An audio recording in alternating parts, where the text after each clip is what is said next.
Good evening. It was supposed to be a positive announcement for the Ford government here at Queen's Park, but it was overshadowed by the Greenbelt scandal. Today, one of Premier Ford's most powerful ministers was on the hot seat about the controversy. Here's how he tried to deflect it. It's an absolute crisis that we're in. We're in a housing crisis. That's pretty much the same response both the Premier and his housing minister used last week to try and excuse the Auditor General's scathing report that found the way 7,400 acres of land was taken from the Greenbelt for housing was biased in favor of certain developers. The finance minister seemed to suggest voters are more concerned about housing than the Auditor General's conclusion that the developers stand to gain $8 billion. When I talk to 100 people in my riding, a lot of them talk to me about the affordability. The 100 people that I talk to say, build. You don't think anybody cares that the process was flawed?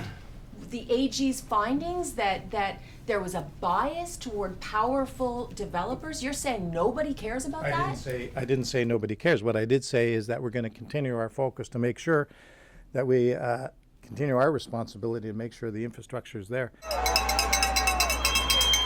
Much of the land impacted is in Pickering, in the Duffins Rouge Agricultural Preserve, which is in the finance minister's riding.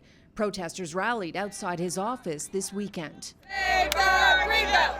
It did not appear to be a concern, though, for the finance minister. I support the government and I support the initiative to build at least 50,000 homes on the Greenbelt. Minister Bethlen Falvey was asked straight up if he was personally asked by developers to remove the land from the Greenbelt. They didn't, I haven't sat down with those developers in terms of talking about removing those lands.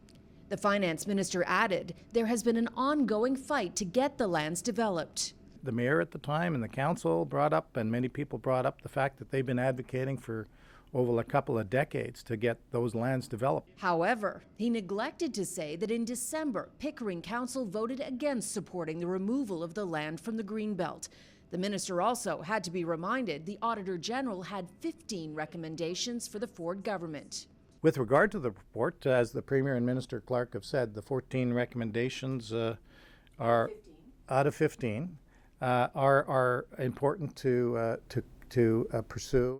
The 15th recommendation, which the government will not accept, is to revisit and perhaps reverse opening up the Greenbelt. So many questions remain unanswered.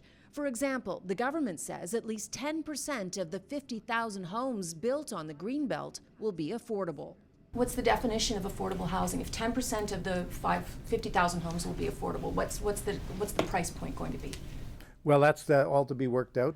The Premier's office sent a memo today to chiefs of staff and deputy ministers saying the Auditor General's recommendations are a top priority and a working group is being established to support implementation. Remember, though, that's on 14 of the 15 recommendations. As for the minister's announcement today, he said Ontario's economy grew by 1% in the first fiscal quarter. The government likely wishes that news was getting far more attention.